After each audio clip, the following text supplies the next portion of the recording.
¿Sabías que el fútbol es hoy el deporte de equipo más practicado por mujeres en todo el mundo? Pues hubo un tiempo en el que algunas federaciones llegaron a sostener que se trataba de un deporte inadecuado para las mujeres. Sí, has oído bien. Y lo más curioso es que mientras se repetía este argumento, miles de personas acudían a los estadios de fútbol para ver a las mujeres jugar. La expresión fútbol femenino ya aparece documentada en la prensa en español a partir de la década de 1910.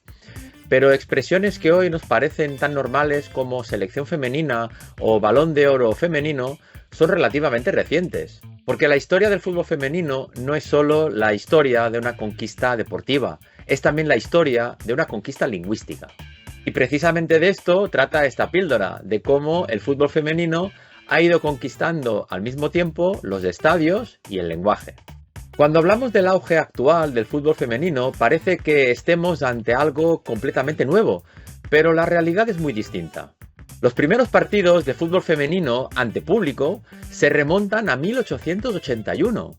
Años después, en 1894, la activista británica Nettie Honeyball fundó el primer club femenino de fútbol del que tenemos constancia, el British Ladies Football Club.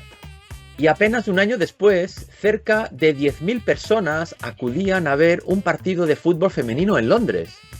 El crecimiento del fútbol femenino en estos primeros años fue tan espectacular que en 1920 más de 53.000 personas llenaron el estadio de Goodison Park en Liverpool para ver un partido de fútbol del equipo inglés Dick Kerr Ladies. E incluso hubo 14.000 personas que se quedaron fuera del estadio sin poder entrar. Pero entonces ocurrió algo que cambió la historia.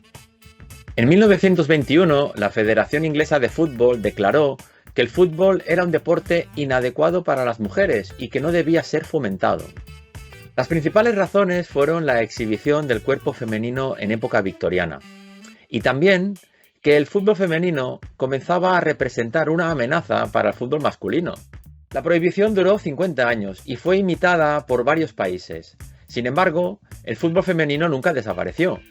En los años 70 del siglo XX comenzaron a organizarse mundiales de fútbol femenino no oficiales, como el Mundial de Italia de 1970 y el de México de 1971, a raíz de la fundación en Turín, Italia, de la Federación Internacional y Europea de Fútbol Femenino, que solo duró 2 años.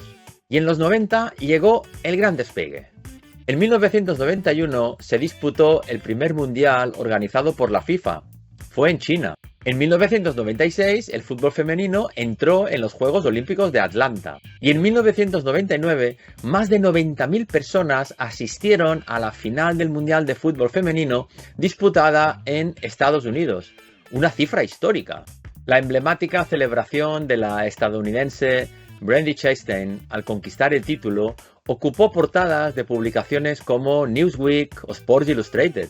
Después llegaron la Liga de Campeones Femenina de la UEFA, el Balón de Oro femenino, siendo la primera galardonada Ada Hegerberg. Y hoy el fútbol femenino se encuentra extendido a todos los niveles, escolar, recreativo y competitivo. Tenemos la Copa Mundial Femenina de Fútbol organizada por la FIFA. Tenemos torneos continentales como la Eurocopa Femenina, la Copa América Femenina y la Copa Asiática Femenina. Y grandes ligas profesionales, como en España la Liga F, en Estados Unidos la National Women's Soccer League o en México la Liga MX Femenil. Y el público volvió a demostrar que la historia seguía escribiéndose. En 2022, el estadio del Fútbol Club Barcelona, el Camp Nou, reunió a 91.553 espectadores para presenciar un partido de la Liga de Campeones Femenina. El club preparó un mosaico con un mensaje global de reivindicación bajo el lema More Than Empowerment en favor del empoderamiento de la mujer para lograr una sociedad más igualitaria. Y pocas semanas después, en el mismo estadio, se volvió a batir el récord en otro partido de la Liga de Campeones con 91.648 personas. Así que, como puedes ver, el fútbol femenino lleva más de un siglo llenando estadios, batiendo récords y abriendo caminos, aunque durante demasiado tiempo su historia haya permanecido en un segundo plano. Durante mucho tiempo, el vocabulario del fútbol se construyó pensando solo en hombres. Por eso palabras como árbitro, campeón, entrenador, goleador o jugador aparecían siempre asociadas al fútbol masculino. Cuando las mujeres comenzaron a ocupar espacios cada vez más visibles en este deporte, el lenguaje tuvo que adaptarse para nombrar una realidad que ya existía. Y a partir de ahí comenzaron algunos debates lingüísticos muy interesantes. ¿Qué había que decir? ¿Futbolista o futbolista femenina? ¿Árbitra o árbitro mujer? ¿Entrenadora o entrenador? Hoy muchas de estas dudas parecen superadas, pero muestran algo importante, que aquello que no se nombra resulta mucho más difícil de visibilizar. De hecho, el léxico del fútbol femenino comparte la mayoría de términos tácticos y técnicos del masculino, priorizando el uso correcto en femenino para cargos y posiciones, para visibilizar el rol de la mujer en el deporte, tal y como avala la Fundeu RAE. La árbitra, la jueza de línea, la entrenadora, la mediocampista, la capitana. Aunque muchas de estas denominaciones se han venido usando como comunes en cuanto al género, por ejemplo el portero, la portero, se tiende actualmente a priorizar el uso de las formas femeninas, como por ejemplo en el caso de la arquera o la delantera. Y en este contexto hay una cuestión lingüística especialmente interesante. Cuando decimos simplemente la palabra fútbol, muchas personas siguen imaginando fútbol masculino. Por eso se utiliza la expresión fútbol femenino, para identificar una modalidad concreta. Sin embargo, cada vez son más las voces que recuerdan algo evidente, que las mujeres también juegan al fútbol, juegan al mismo deporte que los hombres.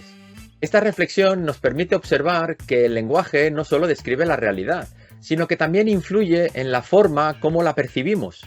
Durante décadas, muchos de los nombres que asociamos al fútbol eran masculinos: Pelé, Maradona, Cruyff, Di Stéfano, Messi. Pero hoy el fútbol femenino ha incorporado referentes que también forman parte del imaginario colectivo: Alexia Putellas, Aitana Bonmatí, Marta Vieira da Silva o Megan Rapinoe. Sus nombres ya no necesitan explicación, y eso tiene una enorme importancia cultural. Porque cuando aparecen nuevos referentes, también aparecen nuevas historias, nuevas narrativas y nuevas palabras. Otro aspecto muy interesante es la evolución del discurso periodístico. Durante mucho tiempo, las crónicas sobre fútbol femenino insistían en aspectos ajenos al juego: la apariencia física, la edad o incluso la vida personal de las jugadoras. Hoy el foco se desplaza cada vez más hacia lo verdaderamente relevante: la táctica, la técnica, el rendimiento, los títulos, los récords. En otras palabras, se habla más de fútbol, y eso también es un cambio lingüístico. Si algo nos enseña la historia del fútbol femenino es que el avance deportivo ha venido acompañado de un avance en las palabras. Porque para que una realidad ocupe su lugar en la sociedad, también tiene que ocupar su lugar en el lenguaje. Las futbolistas no solo han conquistado campos, estadios y campeonatos, también han conquistado nombres, titulares, relatos y espacios en nuestra manera de hablar. Y quizás esa sea una de las lecciones más importantes de esa historia, que el fútbol cambia cuando cambian quienes lo juegan, pero también cuando cambian las palabras con las que lo contamos. Porque el lenguaje, igual que el fútbol, nunca deja de moverse.